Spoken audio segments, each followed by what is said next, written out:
Hey guys, welcome back to this channel learn at ease Divyanka Sinha. और आज हम करने जा रहे हैं कक्षा 9वीं की पाठ्य पुस्तक की आखिरी कविता बच्चे काम पर जा रहे हैं, जिसे लिखा है राजेश जोशी ने। तो चलिए स्टार्ट करते हैं आज का लेसन। लेखक परिचय। कविता को शुरू करने से पहले हमेशा लेखक के बारे में थोड़ा सा जान लेना चाहिए। तो चलिए थोड़ी सी उनके बारे में भी जानकारी ले ही लेते हैं।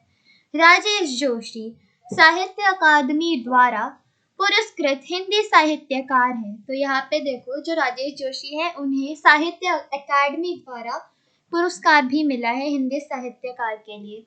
उनका जन्म मध्य प्रदेश के नरसिंहगढ़ जिले में हुआ। उनका जन्म जो है वो मध्य प्रदेश के नरसिंहगढ़ में हुआ है। इसमें ज्यादा कुछ उतना याद रखने की जरूरत नहीं है।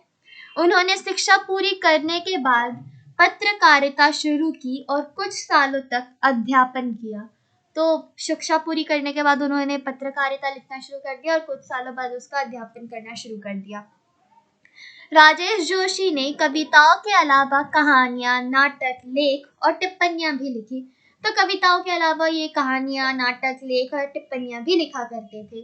साथ ही उन्होंने कुछ नाट्य रूपांतर तथा कुछ लघु फिल्मों के लिए पटकथा लेखन का कार्य भी किया। तो कुछ कुछ नाटक वगैरह के लिए और छोटी छोटी जो 10 मिनट 15 मिनट की एनिमेशन मूवीज होती है ना, जो हम देखते हैं, उसके लिए इन्होंने कुछ कुछ लेखन का भी कार्य किया।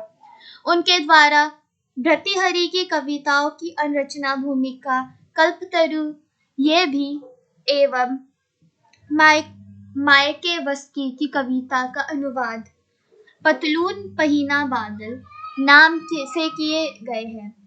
कई भारतीय भाषाओं के साथ साथ अंग्रेजी, रूसी और जर्मन में भी उनकी कविताओं के अनुवाद प्रकाशित किए गए हैं। तो उन्होंने बहुत से ऐसे अलग अलग कविताओं की अनुरचना भी की है, जैसे कि कल्पतरु, ये सारी उनकी कविताओं के नाम हैं। और उसके बाद उन्होंने अपनी जो भारतीय भाषा के अलावा अंग्रेजी, रूसी और जर्मन भाषाओं में भी कविताओं के अनुवाद किए हैं, जो कि छपी हुई भी है। तो आगे देखते हैं। राजेश जोशी के 4 कविता संग्रह हैं। एक दिन बोलेंगे पेड़, मिट्टी का चेहरा, नेपथ्य में हंसी और 2 पंक्तियों के बीच, 2 कहानी संग्रह, सोमवार और अन्य कहानियां, कपिल का पेड़, 3 नाटक, जादू जंगल, अच्छे आदमी, टंकरा का गाना। तो ये सारी चीजों भी उन्होंने लिखी हैं, कविता के अंदर उनके संग्रहित है। इसके अतिरिक्त आलोचनात्मक टिप्पणियों की किताब, एक कवि की नोटबुक प्रकाशित हुई है। तो ये सारी चीजें भी हुई हैं उनकी, ये सारी चीजें भी उन्होंने लिखी हैं। उन्हें शमशेर सम्मान, पहल सम्मान, मध्य प्रदेश सरकार का शिखर सम्मान और माखनलाल चतुर्वेदी पुरस्कार के साथ केंद्र साहित्य अकादमी के प्रतिष्ठित सम्मान से सम्मानित किया गया है। तो ये सारी चीजें भी उन्हें मिली है। राजेश जोशी की कविताएं गहरे सामाजिक अभिप्राय वाली होती हैं। वे जीवन के संकट में भी गहरी आस्था को अब उभारती है। उनकी कविताओं में स्थानीय बोली बानी, मिजाज और मौसम सभी कुछ व्याप्त है। उनके काव्यलोक में आत्मीयता और लयात्मकता है तथा मनुष्यता को बचाए रखने का एक निरंतर संघर्ष भी। दुनिया के नष्ट होने का खतरा राजेश जोशी को जितना प्रबल दिखाई देता है, उतना ही वे जीवन की संभावनाओं की खोज के लिए बेचैन दिखाई पड़ते हैं। तो ये सारी चीजें उनके बारे में थी थोड़ी सी। चलिए अब कविता शुरू करते हैं। कविता तो ये बेसिकली जो ये वाली जो कविता है, ये बच्चों के काम पर जाने के, जैसा कि इसका नाम बताता है आप सभी को। तो चलिए देखते हैं कि किस तरीके के यहाँ पे हालात हैं। कोहरे से ढकी सड़क पर बच्चे काम पर जा रहे हैं सुबह सुबह। तो आप देख सकते हैं कि सर्दियों में हम बच्चे तो रजाई से भी नहीं निकलते हैं। आजकल आप लोगों की ऑनलाइन क्लासेस भी चलती है, उसमें भी बच्चे सोते ही रहते हैं रजाई में, बस मोबाइल ऑन कर लिया एंड देन ऑन करके बस सुन रहे हैं। तो उसी समय में कोहरे से ढकी हुई सड़क पे सुबह सुबह कुछ बच्चे जो काम पर जाते हैं, वो बेचारे कितनी मेहनत कर रहे हैं। सोचो, बच्चे काम पर जा रहे हैं। हमारे समय की सबसे भयानक पंक्ति है ये। भयानक है इसे विवरण की तरह लिखा जाना चाहिए, इसे सवाल की तरह। काम पर क्यों जा रहे हैं बच्चे? तो अब ये सबसे भयानक बात है हमारे समय की कि आखिर बच्चे जाते ही क्यों है काम पे। तो ये जो चीज़ है हमें इसको विवरण की तरह नहीं लिखना चाहिए कि हाँ भाई सुबह हो गई है, बच्चे काम पर जा रहे हैं, ये कर रहे हैं, वो कर रहे हैं, हमें क्या, ऐसा नहीं लिखना है। हमें इसको सवाल की तरह पूछना चाहिए कि आखिर क्यों जो बच्चे हैं वो काम पर जा रहे हैं, ऐसी क्या आवश्यकता पड़ गई कि उन्हें काम पर जाना पड़ रहा है। तो आप सब मुझे कमेंट सेक्शन में जरूर बताएं कि इसको सवाल की तरह क्यों लिखना चाहिए। मेरी तरफ से एक आंसर है ताकि हमें इसका जवाब मिल सके कि आखिर ऐसी क्या स्थिति उभर कर आई है जिसकी वजह से बच्चों को काम पर जाना पड़ रहा है। आप भी अपनी अपनी राय मेरे साथ कमेंट सेक्शन में शेयर कीजिए। क्या अंतरिक्ष में गिर गई है सारी गेंदें? क्या दीमकों ने खा लिया है सारी रंग बिरंगे किताबों को? क्या काले पहाड़ के नीचे दब गई सारे खिलौने? क्या किसी भूकंप में ढह गए हैं सारे मदरसों की इमारतें? तो अब वो बोल रहे हैं कैसे क्या परेशानी है, क्या सारी जो गेंदें होती है, जो बॉल्स हम यूज करते हैं, वो क्या अंतरिक्ष में गिर गई हैं?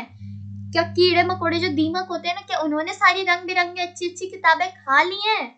क्या काले पहाड़ जो बड़े से काले से होते हैं ना पहाड़, उसके नीचे सारी खिलौने वगैरह सब दब गए हैं? क्या भूकंप में सारी जो बच्चों के लिए खेलने कूदने की इमारतें हैं, स्कूल वगैरह है, ये सब क्या भूकंप की वजह से नीचे जमीन में घुस गए हैं? ऐसा हुआ है क्या? नहीं तो। क्या सारे मैदान, सारे बगीचे और घरों के आंगन खत्म हो गए हैं एकाएक?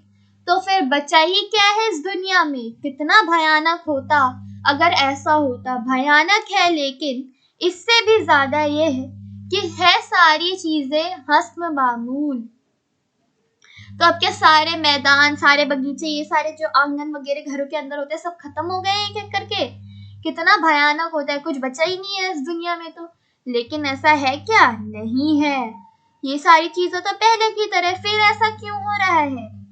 पर दुनिया की हजारों सड़कों से गुजरते हुए बच्चे, बहुत छोटे छोटे बच्चे काम पर जा रहे हैं, लेकिन फिर भी ये सारी चीजें होने के बावजूद, स्कूल वगैरह होने के बावजूद, खेल के मैदान होने के बावजूद, बगीचे वगैरह ये सारी चीजें होने के बावजूद बच्चे जो है दुनिया के हजारों सड़कों पे घूमते घूमते, छोटे छोटे बच्चे जो है वो काम पर जा रहे हैं। तो आप देख सकते हैं इस कविता के माध्यम से हमें क्या संदेश देने की क्या संदेश देना चाहता है कवि। कवि हमें यह संदेश देना चाह रहा है कि जो हम लोग इन सारे बच्चों को सड़क पर देखते हैं, हमारे अंदर जागरूकता की कमी है, क्योंकि हम इसके खिलाफ कोई भी काम नहीं कर रहे ताकि बच्चे काम ना करे, कोई सहायता या कोई मदद हम नहीं कर रहे हैं।